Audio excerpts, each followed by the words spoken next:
সবাইকে শুভেচ্ছা। পুরনো ঢাকায় একটা জোক আছে, শুনেছি যে একদিন এক চোর ঢুকেছে চুরি করার জন্য এক বাড়িতে। ঢোকার পরে খুচখাচ খুচখাচ শব্দ করছে, ঘরের লোকেরা জেগে গেছে। চোর আর পালানোর জায়গা পায় না, যে ঢুকেছে চৌকির নিচে, একদম শেষ প্রান্তে চলে গেছে। এখন ওটাকে বার করে কি? হাত ঢুকিয়ে দিলে কামড়ে দিতে পারে, কি করা যায়? শেষ পর্যন্ত ঠিক হলো যে মশারির যে স্ট্যান্ড আছে, ওই স্ট্যান্ড দিয়ে খোঁচালে চোর হয়তো বেরোবে। তো সেই অনুযায়ী স্ট্যান্ড দিয়ে খোঁচানো শুরু হয়েছে। তো দু চার খোঁচা খাওয়ার পরেই চোর বলছে, আস্তে খোঁচায়, চোখে লাগবার পারে, চোখ লয়ে রং নিহি। তো মানুষের যেমন চোখ নিয়ে ঢং করা যায় না, একটা জাতির শিক্ষা নিয়েও তেমনি ঢং করা যায়।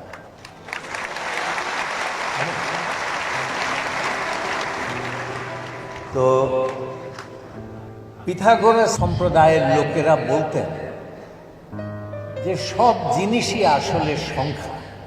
আমার কথা, সব জিনিসই আসলে জ্ঞান, আসলে শিক্ষা। এই যে আজকে এরোপ্লেন উঠছে আকাশে, এই যে রেলগাড়ি চলছে, এই যে আমরা চাঁদে গেছি, এই যে মানুষের বিস্ময়কর সাফল্য, এই যে চিকিৎসা ব্যবস্থার যে অবিশ্বাস্য উন্নতি, এই যে কৃষির আশ্চর্য প্রসার, এই যে অদ্ভুত শিল্পায়ন, এই যে মানব সভ্যতার বিকাশ, ধর্ম, দর্শন, বিজ্ঞান, শিল্প, সাহিত্য, সব কিছু, এগুলো আসলে কি? এগুলো আসলে তো সবই শিক্ষার মাধ্যমে পাওয়া। সুতরাং মানব সভ্যতাটা শিক্ষা দিয়ে তৈরি, এবং শিক্ষার মান যতদিন আছে এই সভ্যতা ততদিন আছে। যেদিন থাকবে না সেদিন থাকবে না। একটা কথা, সেটা হচ্ছে যে শুধু এইখানে না, মানুষের অর্থনৈতিক উন্নতিতে এই শিক্ষার যে অবদান, সেটা একটা বিরাট অবদান। আমি বোধহয় 2003 বা 2004 সালে তখন আমেরিকাতে ছিলাম। ওখানে কাগজে খুব ফলাও করে উঠল যে আমেরিকার সেই বছরের যে সম্পদ উৎপাদন করেছে আমেরিকা, সেই সম্পদের 87% বিদ্যাজাত, বিদ্যা থেকে আসে। তাহলে বোঝা যায় যে বর্তমান পৃথিবীর সম্পদ কতখানি কন্ট্রিবিউশন এডুকেশন রাখে। আমি তো মনে করি যে আমাদের দেশে এত সব চেষ্টা না করে সমস্ত মন্ত্রণালয়ের বরাদ্দ কমিয়ে 10% নিয়ে যদি শুধু শিক্ষা মন্ত্রণালয়ের বরাদ্দ 90 ভাগ করা হয়, এবং এটা যদি 10 বছর চলতে দাও, তাহলে যে বাংলাদেশকে আমরা পেতাম, সে বাংলাদেশকে পেতে আমাদের আরো 40 বছর। সুতরাং শিক্ষা খুব বড় জিনিস। পৃথিবীর যা কিছু বড়, যা কিছু মহান, যা কিছু শ্রেষ্ঠ, এটা শিক্ষা থেকে আসে। আজকে কি সেই অবস্থার মধ্যে আমরা আছি? শিক্ষা কি সেই জায়গাতে দাঁড়িয়ে আছে? আমার তো মনে হয় শুধু আমাদের দেশে নয়, সারা পৃথিবী জোড়া শিক্ষার ক্ষেত্রে একটা ধস আমরা দেখতে পাচ্ছি। বড় জিনিস থেকে মানুষ ক্রমাগতভাবে সরে যাচ্ছে। এর একটা কারণ হতে পারে, সেটা হলো আমরা ইতিমধ্যে একটা ভিন্ন যুগে পদার্পণ করেছি, একটা ভিন্ন কাল, একটা অস্থির সময়, একটা ঊর্ধ্বশ্বাস সময়, একটা প্রতিযোগিতামূলক সময়, একটা উত্তেজনাপূর্ণ সময়। এই উত্তেজনা দিয়ে রবীন্দ্রনাথ এক জায়গায় বলেছিলেন যে উত্তেজনা এবং শক্তি এক নহে, ইহারা পরস্পর বিরোধী, কারণ উত্তেজিত মুহূর্তে আমরা শক্তি। আমাদের ইন্দ্রিয় গতিশীল, চঞ্চল, অস্থির। হৃদয় আজ একরকম আছে, কাল আর একরকম, কিন্তু মানুষের মনন চিরকাল একরকম, এটা স্থির। এই দুইয়ের একটা সম্মিলন আমাদের চাই। এখন একটা উত্তেজনায় আমরা ছুটছি। রাস্তার দিকে যখন তাকাই, একটা গাড়ি আরেকটা গাড়িকে ওভারটেক করার চেষ্টা করছে পাগলের মতো। এটা কি একটা গাড়িকে ওভারটেক করতে চেষ্টা করছে, না একটা মানুষ আরেকটা মানুষকে ওভারটেক করার চেষ্টা করছে? পৃথিবীতে যখন বৃত্তের বিশাল বিকাশ শুরু হলো আজকে, তখন সেই বৃত্ত পরস্পরের সঙ্গে প্রতিযোগিতা করে একটা উত্তেজনার জগতের মধ্যে চলে গেছে। যা কিছু গভীর, যা কিছু বড়, যা কিছু স্থায়ী, তাকে অবজ্ঞা করছে। কিন্তু আমার মনে হয় এরোপ্লেনের যেমন দুই পাখা থাকে, আমাদের যেমন দুই হাত থাকে, আমাদের যেমন দুই পা থাকে। এক পা থাকলে আমরা হয়তো নাচতে পারবো, কিন্তু 2-3 মিনিট, 1 মিনিটের জন্য, কিন্তু এক পা দিয়ে কোনোদিন হাঁটতে পারবো না। তো তেমনি দুটোকে মেলাতে হবে আমাদের, বড় জিনিসকেও আমাদের ধারণ করতে হবে। কিন্তু ব্যাপারটা কঠিন, কারণ বড় জিনিসকে ধারণ করতে হলে খালি ছুটলে চলে না, উত্তেজনায় উন্মাদ হলে চলে না, থামতে হবে। থামা মানে কি?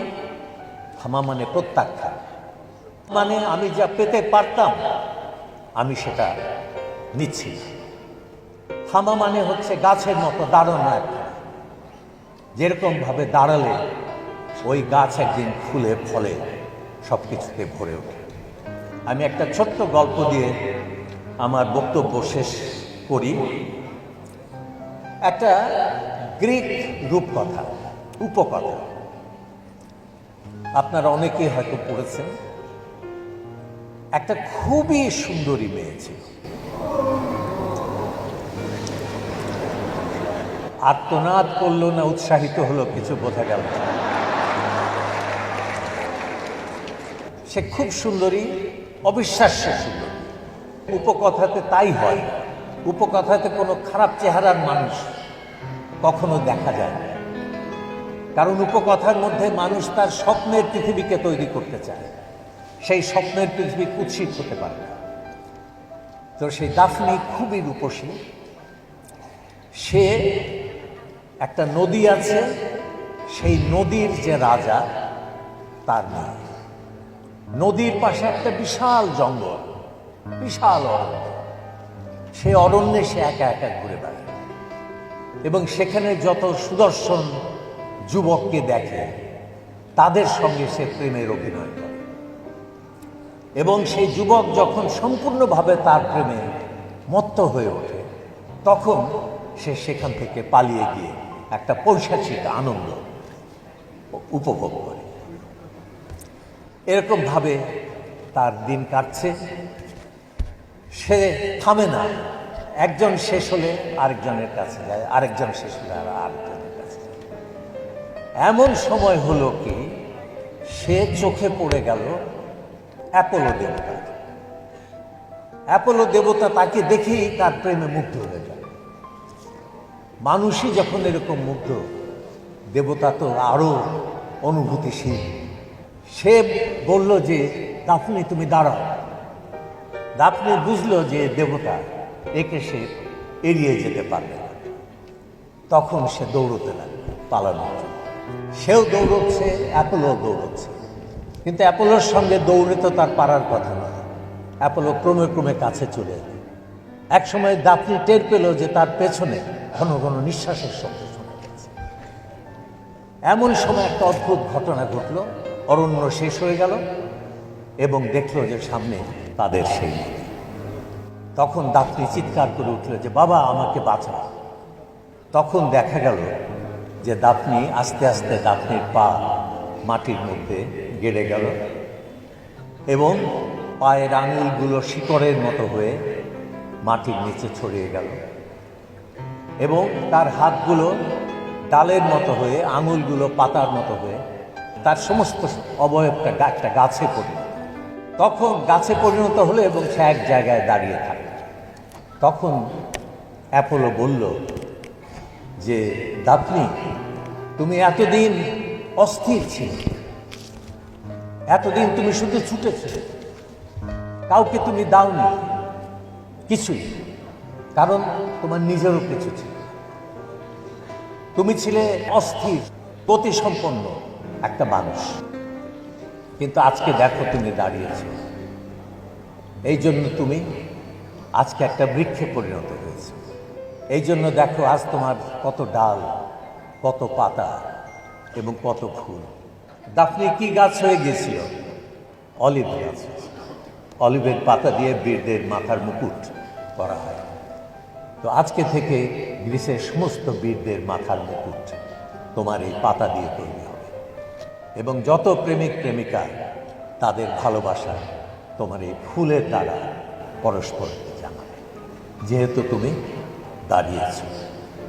তো ছাত্রীদের সম্বন্ধে আমারও একটাই কথা, থামো, দৌড়াও কিন্তু থামতে শেখো, দাঁড়াতে শেখো, গাছ হতে শেখো, গাছের মতো সমুন্নত, গাছের মতো পোশাকাবহ, গাছের মতো পাতায় ভরা, ফুলে ভরা সৌন্দর্য। তাহলে এই পৃথিবীতে সত্যিকারভাবে কিছু দিতে পারবে। ধন্যবাদ।